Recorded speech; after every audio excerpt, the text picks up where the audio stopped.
So, getting back to Paticca Samuppada. Paticca Samuppada is a Pali language. Translated into English is dependent origination. This dependent origination explains the chain of causation that leads from birth to death. And we all know that existence is an interrelated series of transient events that occur in a series, one after another. So we already have explained dependent origination from 1 to 12, the 12 links of causation. We start with ignorance and explains why we're given birth to and why we died, and it explains the whole cycle. Now we should turn to the next page because we finished the first page after about, I said about an hour or so, 2 hours, so we'll go on to the next one.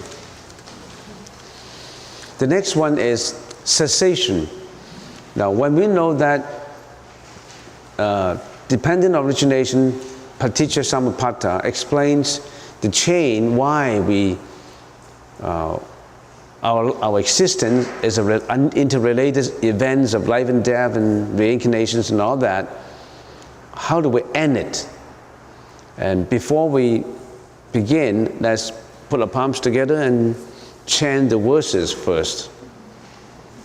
Number 1, Avidya ya veva asesa varaga nirodha. Yeah.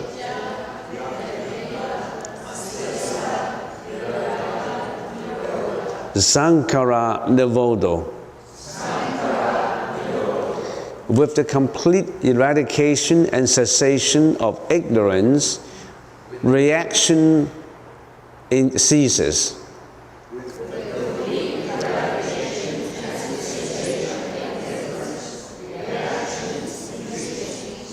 Number 2, Sankara nirodha vinana nirodo.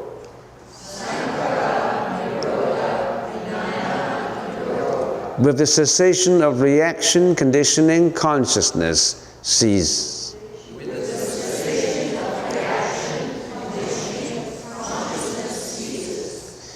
3, Vinaya nirodha nama rupa nirodo.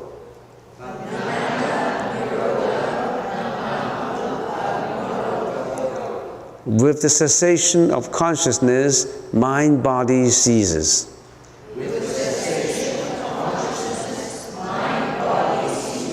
Number 4, Nama Rupa Nirodha Salayatana Nirodo.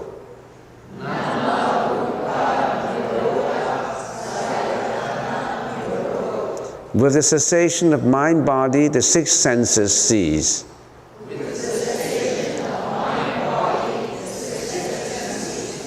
Salayatana Nirodha Passa Nirodo.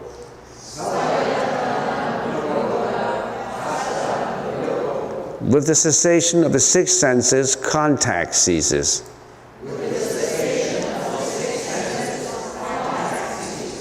Passa nirodha vedana nirodo. With the cessation of contact, feelings cease.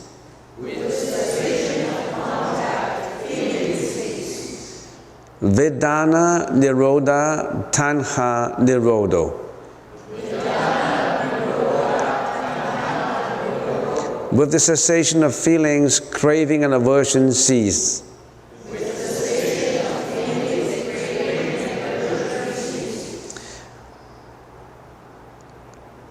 Tanha nirodha upadana nirodo.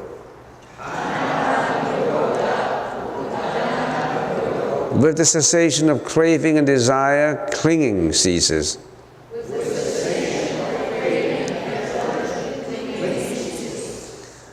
Upadana nirodha bhava nirodo. With the cessation of clinging, the process of becoming ceases.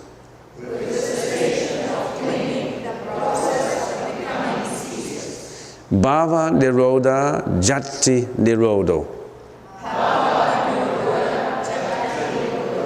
With the cessation of the process of becoming, birth ceases.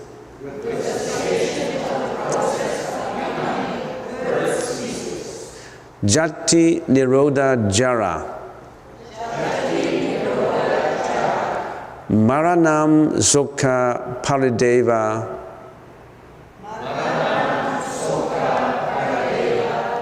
Dukkha Domanas Supasaya.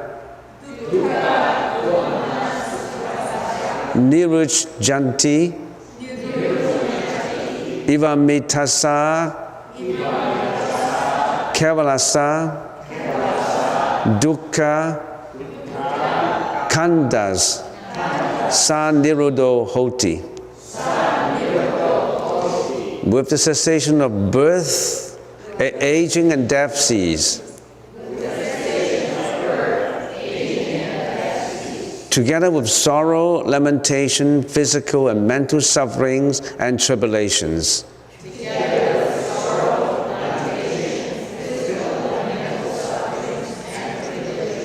Thus this entire mass of suffering ceases.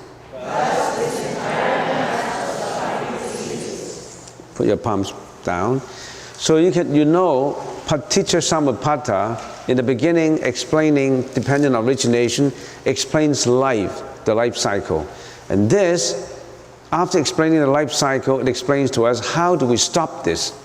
How do we get liberated from all this suffering? So if we go to number 1, with the complete or eradication and cessation of ignorance, volitional reaction ceases. What does that mean? Because in the first page, on the first page, number 1 is dependent on ignorance, volitional reaction arises. Because of our ignorance, our volitional reaction arises. Now just to review, if ignorance ceases, then there's no more volitional conditioning. What does ignorance produces? Suffering, yeah, but in between suffering, ignorance produces, if we're ignorant of something, what happens to our mind? Our mind would have mental afflictions arises. Because we're ignorant, we become angry, become greedy, become disappointed, we have depressions, we have fear, we have disappointment, we have anxiety. All these mental afflictions arise out of ignorance. So ignorance is like a field, like a field in the agricultural land, with the whole field, with all these seeds of ignorance in there, with all these seeds of mental afflictions. When we have ignorance, we have mental afflictions, all these bad seeds in there, and because of our senses contacting the outside world, agitating our seeds, and we perform correspondingly actions and speech. So when we become angry, we have hatred, we yell out, we curse. When we have greediness, we steal. When we don't have compassion, we kill. So all these things arises out of the mind. So if you want to eliminate ignorance, you've got to eliminate your mental afflictions in your mind. So everything originates from the mind, because ignorance gives rise to mental afflictions. And mental afflictions, with all these, how many mental afflictions are there? Approximately there are 51 mental afflictions. Whenever a thought comes up, there's 51 afflictions or associated thinking that comes with it. You may not realize it. If you study Vajrayana school of Buddhism, you will analyze every thought that comes up in you. You may not realize the thought that arises in your mind. But whenever a thought arises in your mind, there are 51 potential occurrings at the same time that associate with the thought. And out of this 51 concurrent arisings of feeling or arisings, 26 are mental afflictions, which are bad, and 11 are good. What comes from the mind are not only the bad stuff, We have 21 bad stuff. Bad stuff, if you research into it, it's fear, disappointment, jealousy, hatred, greediness, all those. But there are also the good stuff in there too. Compassion, considerate, courtesy, many, but there are only 11. Well, when we analyze our mental afflictions, that's how we analyze it. And we found, after analysis, for centuries of analysis, we found out that there are more non-virtuous mental afflictions than virtuous mental afflictions. We have 26 of them, which are not good, and only 11 that are good. What explains the life cycle is because of these mental afflictions, they don't just arise. After they have arisen, then it induces us to react to it. And when we react to it, we perform. We perform behavior. We voice our speech. What kind of behavior generally that the Buddha, in the Buddhist teaching, categorize our behavior, we categorize as could be killing, stealing, sexual misconduct. These are the three broad categories. Of course, there are a lot more that our mental afflictions would give rise to. As far as behavior is concerned, stealing, killing, and sexual misconduct. And mental afflictions also induce our speech to do something. This speech will include cursing, lying, flattery, double-tonguing. Speeches, they could produce this kind of reaction to the ignorance, to the mental afflictions. And when this behavior, when this speech and thought comes up, and we perform accordingly, or react accordingly, resulting in actions and speeches and all these things that we have done, what happened? We have done all these things, good or bad things, then is it okay? After that, nothing will happen? I have done bad things, I have done good things, and nothing will happen? According to causation, when something is done, not just according to causation, according to conservation of energy, and something is done when a thought comes up, something is done, word is spoken, karma is created. And we call it energy. In the common English, we call it energy is created. Not just action and speech. A thought creates energy. That energy gets stored in your consciousness. And when the right time comes, it correspondingly react. So, ignorance gives rise to mental afflictions. Mental afflictions give rise to all these bad things when we react to it. And because of this, we create karma, energy. And because we create karma, when the time comes, we suffer from the effects of it. And when the time comes when we die, we roll into the next body. Now, when the time comes that we die, if after we're dead, everything disappears, it doesn't make sense. Then there's no causation. If after I die, then nothing would relating to me would exist anymore, then that breaks up the logic. Breaks up the logic of causation. Because whatever you have done now, after you die, all those causes that you have done, are there any effects afterwards? If after you die, then that means the end of you, no more of you, then there's no more effects coming up, then it breaks logic.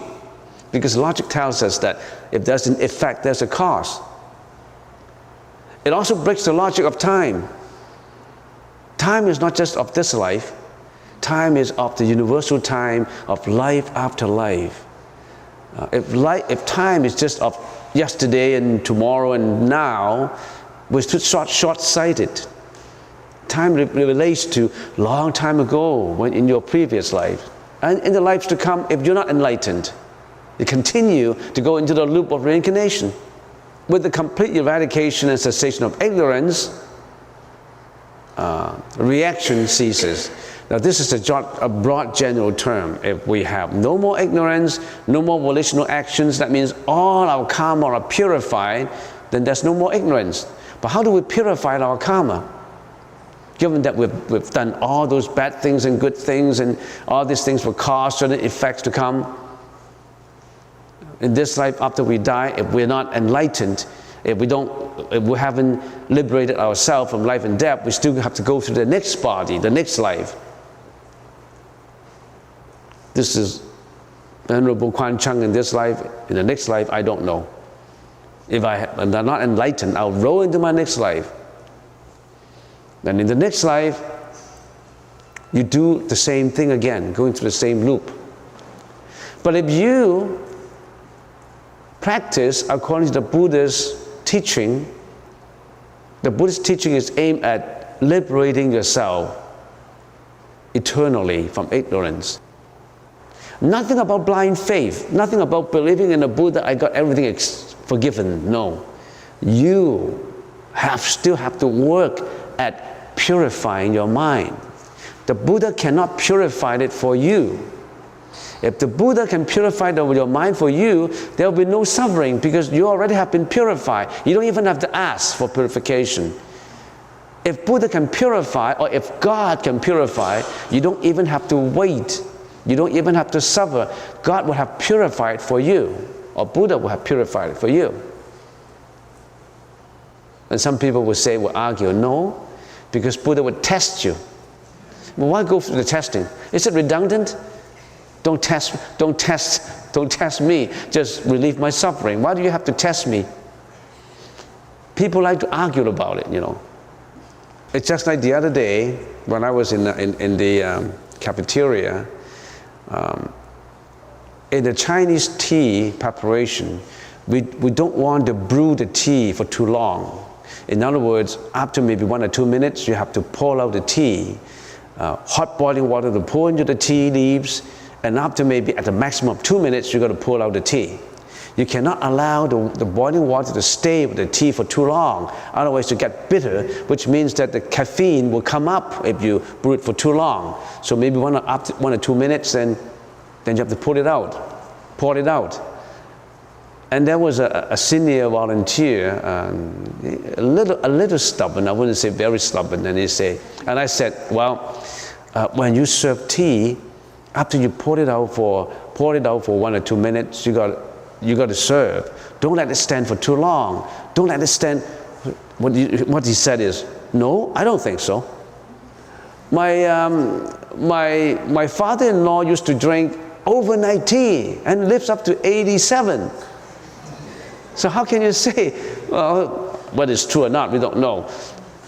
My father-in-law has been drinking, he's dead already, drank overnight tea, and he lived up to 87.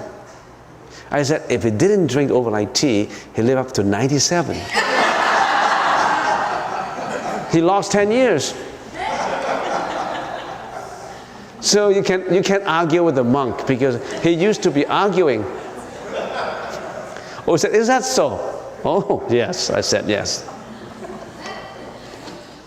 That's number one. Complete eradication and cessation of ignorance. Ignorance ceases, then no more volitional reactions. Number two, with the cessation of reaction,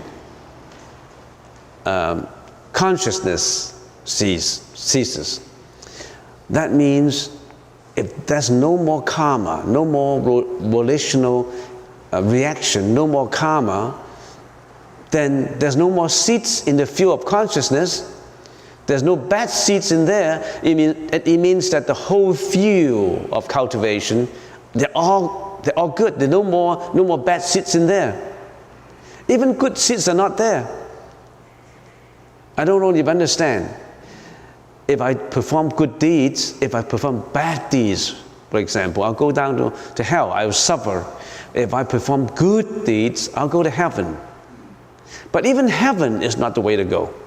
Because after you enjoy happiness in heaven for thousands of years, you still have to go down back to reincarnation. Because even good deeds is tainted. Even good deeds is polluted. It's polluted with the good deeds. Get rid of the pollution and purified it. Good or bad, no more good, no more bad, of course. That's the first thing to go. And no more good too. Even the good has to go. The bad has to go for sure. Even the good has to go. And that's what we call purification. Well, people say, even the good has to go. Do you mean that I don't have to do any good deeds? No. You still have to do good deeds. But after you have done all these good deeds, don't attach to the good deeds. I have saved 1,000 people today. Good. I'll be better in my next life. I have donated $1 million to a charity. Oh, how great I am. You know, I'm one of the best philanthropists in the world. I have donated 100 million to save the poor. My name is in the newspaper. And I will enjoy longevity. I will enjoy happiness in heaven. God will welcome me in heaven. Is that not an attachment? Not even a tinkling of imperfection.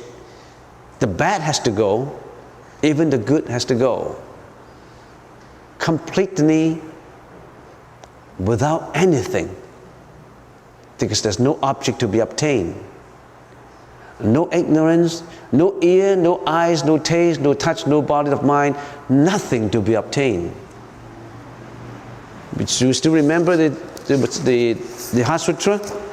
Let me read it out to you, the Heart Sutra.